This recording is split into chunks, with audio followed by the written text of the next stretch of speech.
မင်္ဂလာပါ AK Forex ရဲ့ Daily Analysis ကနေကြိုဆိုပါရစေခင်ဗျာဒီနေ့တော့ BTC Market ကို Analysis လုပ်ပေးရှင်ပါတယ်အခုမြင်နေရတဲ့ Time Frame ကတော့ BTC Market ရဲ့ Daily Time Frame ဖြစ်ပါတယ်ပြီးတော့ Daily Time Frame မှာဖြစ်နေတဲ့ Market ရဲ့အနေအထားလေးကိုတစ်ချက် show ကြည့်မယ်ဆိုလို့ရှိရင်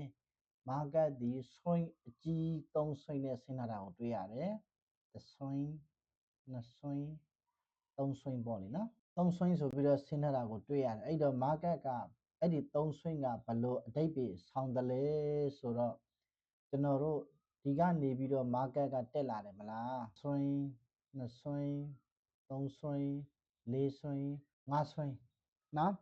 အဲ့ဒီ5 swing ပြီးတဲ့နောက်ကို market က3 swing ပြန်ဆင်းလာတယ်ဆိုတော့ကျွန်တော်ဓာတ်ပုံလေးတစ်ပုံပြပေးမယ်နော်သင်တဲ့အကြောင်းအသေးစိတ်သိရှင်ရေး AK Forex 1983 Telegram အကောင့်ကနေလာရောက်ဆက်သွယ်မြင်မြင်နိုင်ပါတယ်ခင်ဗျာဒီပုံလေးကိုကြည့်ပါဒီပုံလေးမှာဆိုလို့ရှိရင်ဒီမှာ1 swing 2 swing 3 swing 4 swing 5 swing เนาะဒါကတော့ weight pattern ဖြစ်သည့်အတွက်ကြောင့်မလို့သူက weight လို့ရေးထားတယ်เนาะအဲ့တော့5 weight ပေါ့လေ5 weight ပြီးလို့ရှိရင်သူက A B C ဆိုပြီးတော့ weight 3 weight ထပ်လာပါတယ်เนาะဒါကတစ်ခေါက်ပြီးသွားပြီပေါ့လေနော်ပြီးလို့ရှိရင် market ဒီနောက်ထပ် swing 5 swing နဲ့အပေါ်ကိုဆက်တက်လို့ရတယ်ဆိုတဲ့အကြောင်းကိုဓာတ်ပုံလေးနဲ့တကွာလာရောက်ရှင်းပြပေးတာဖြစ်ပါတယ်ဆိုတော့ကျွန်တော် market ကိုပြန်သွားရအောင် market ကအဲ့ဒီပုံစံလေးသွားနေတာဖြစ်တယ်เนาะဆိုတော့ market အခုဘေကိုဆက်သွားနိုင်တယ်လဲဆိုလို့ရှိရင်နောက်ထပ် weight 5 weight ပေါ့လေနော်1 weight 2 weight 3 weight 4 weight 5 weight ဆိုပြီးတော့ market ဒီသွားနိုင်တယ်ဒါက weight ဆိုတော့ရှုထောင့်ကနေလာတာမို့လို့ weight ဆိုတဲ့စကားလုံးကိုသုံးတာเนาะswing 5 swing ပေါ့လေเนาะ1 2 3 4 5ဆိုပြီးတော့ swing 5 swing နဲ့နောက်ထပ်တစ်ခေါက်ပြန်ပြီးတော့သွားလို့ရပါတယ်เนาะဒါကိုသိထားဖို့လိုတယ်ကျွန်တော်29ရက်နေ့2လပိုင်းက analysis လုပ်ခဲ့တဲ့ BTC video file ကိုလေးတွားကြည့်လိုက်ပါကျွန်တော်အသေးရှာလေးကိုကျွန်တော်ရှင်းပြခဲ့ပါတယ်အဲ့တော့အခု daily time frame မှာမြင်တဲ့အတိုင်းပဲပေါ့လေနော်အဲ့တုန်းက market ကဒီနားမှာတော့ကလေးတစ်ခါကျွန်တော် support မှာဝေမဲ့သူတွေဝေစုထားလို့ရတယ်20ရာခိုင်နှုန်းလောက်ဒီနားမှာလေးကျွန်တော်ဒီ morning star ပေါ်တုန်းကလေးကျွန်တော်ထပ်ပြောတယ်အခုလေးတစ်ခါလာပြီးတော့ထပ်ပြောပါတယ်အဲ့တော့ market ဒီ daily time frame အရဆိုလို့ရှိရင်အပေါ်ကိုဖောက်တက်သွားပြီပေါ့လေနော်အပေါ်ကိုဖောက်တက်သွားပြီဆိုလို့ရှိရင်တော့သူလောလောဆယ်ဘေးထိသွားဖို့အခွင့်အရေးရှိတယ်လို့ဆိုဒီထိရအောင်သွားမယ်အခွင့်အရေးရှိပါတယ်နော်ဒီဒါကကျွန်တော် trend line လေးဖြစ်နေတယ်ပေါ့လေနော်အကယ်၍သူကအားကောင်းလို့ bullish အားကောင်းလို့ဒီ trend line လေးကိုပါ break out ဖောက်ခဲ့မယ်ဆိုလို့ရှိရင်ကျွန်တော်တို့နောက်ထပ်လေး buy order လေးတွေနဲ့လိုက်လို့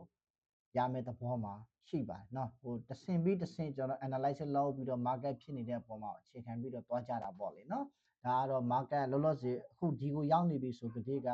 market ဒီကိုရောက်အောင်သွားဖို့အတွက်အခွင့်အရေးရသွားပြီဆိုတာကိုတော့တစ်ဖက်မှာနားလည်ရမှာဖြစ်ပါတယ်เนาะဒါဆိုကျွန်တော်တို့အသေးစိတ်လေးသိရအောင်4 hour time frame ကိုဆင်းကြည့်အောင်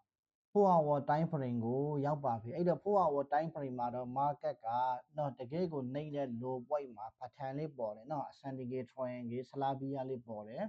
အဲ့တော့ဒီ ascending triangle ကိုခုဖောက်တက်နေပြီဖြစ်သည့်အတွက်ကြောင့်မလို့ market ဒီ4 hour time frame ကနေကြည့်မယ်ဆိုလို့ရှိရင်လည်းဒီအပေါ်ကဒီ level เนาะ resistance level ကို market ဒီရောက်အောင်သွားမယ်အခွင့်အရေးရရှိသွားပြီဖြစ်ပါတယ်အဲ့တော့တခါလေးပဲဖြောင်းသွားမလားquick ပြီးတော့သွားမလားမွေလေမွေကနေသွားမလားဘယ်လိုသွားမလဲတော့မသိဘူးသူရအောင်တော့သွားတော့မယ်เนาะအဲ့တော့ကျွန်တော်တို့ဒီ market ကိုအဆင်းကိုစောင်းပြီးတော့ဘိုင်လို့ရမယ့်သဘောမှာရှိပါတယ်4 hour time frame ရဆိုလို့ရှိရင်တော့ဒါရှင်းရှင်းလေးပဲလေဒီမှာဒီမိုင်းစုံလေးရှိတယ်ဟုတ်တယ်နော်အဲ့ဒီမိုင်းစုံတွေပြန်လာအောင်စားပြီးလို့ရှိရင်ဘိုင်လို့ရဒါ4 hour time frame ကပါအဲ့တော့ကျွန်တော်တို့ဒီထက်အသေးစိတ်လေးသိရအောင်ကျွန်တော်တို့1 hour time frame ကိုဆင်းကြည့်ဖို့လိုမယ်လို့ထင်တယ်အဲ့တော့1 hour time frame ကိုတွက်ကြည့်အောင်1 hour time frame ကိုရောက်ပါပြီ1 hour time frame ကိုရောက်ပါပြီဆိုတော့1 hour time frame မှာတော့ရှင်းတယ်ဒီမှာ twin တစ်ခုတောင်ပြီးသွားပြီပေါ့နော်တစ်ဆွင်းနှစ်ဆွင်းသုံးဆွင်းလေးဆွင်းငါးဆွင်းဆိုပြီးတော့ကျွန်တော် twin တစ်ခုပြီးသွားပြီပြီး market က A B C ဆိုပြီးတော့ပြန်ပြုတ်ကျလာပြီးတော့စောစောကပြောသလိုမျိုးပဲเนาะဆွင်းငါးဆွင်းနဲ့ဆက်သွားမလားဆိုတာကိုဆက်ကတော့သွားမှာပဲလေဘာလို့ဆိုတော့ daily time frame မှာလေ market ကအပေါ်ကိုဆက်သွားဖို့အတွက်အခွင့်အရေးရနေတယ်4 hour time frame မှာလေ market ကအပေါ်ကိုဆက်သွားဖို့အခွင့်အရေးရနေအဲ့လိုမျိုးရနေတာဖြစ်သည့်အတွက်ကြောင့်မလို့1 hour time frame မှာလေ market ကအပေါ်ကိုဆ ဆက်သွားမှာဖြစ်ပါအဲ့တော့ကျွန်တော်တို့အခုလာတဲ့ retracement ကိုအမိအယဖမ်းဆောက်ပြီးတော့ buy order လေးကောင်းကောင်းရအောင်ကြိုးစားရမှာဖြစ်ပါတယ်เนาะဒါကြောင့်မလို့ BTC market ကိုကျွန်တော်1 hour time frame မှာအသေးချာလေးစနစ်တကျစောင့်ကြည့်ပြီးတော့ buy order နဲ့လိုက်လို့ရမယ်လို့ကျွန်တော်အနေနဲ့မြင်မိပါတယ်ဒါကြီးတစ်ခုလုံးကတော့စုံပေါ့ဗျာเนาะဒီမိုင်းစုံကြီးပါဒီမိုင်းစုံကစောင့်ပြီးတော့ try လို့ရှိရင်ရပါတယ်ဒီမှာ evening star နဲ့1 hour time frame မှာအောက်ကိုပြန်ပြုတ်ကျလာပါတယ်အဲ့တော့ဒီကလာတဲ့အလားဒီကျွန်တော်တို့ A B C ဆိုပြီးတော့ဆွိုင်းသုံးဆွိုင်းဖြစ်ပြီးမှ market ကဒါမျိုးထောင်တက်သွားလို့ရပါတယ်အဲ့တော့ analysis ကိုအကျဉ်းချုပ်မယ်ဆိုလို့ရှိရင်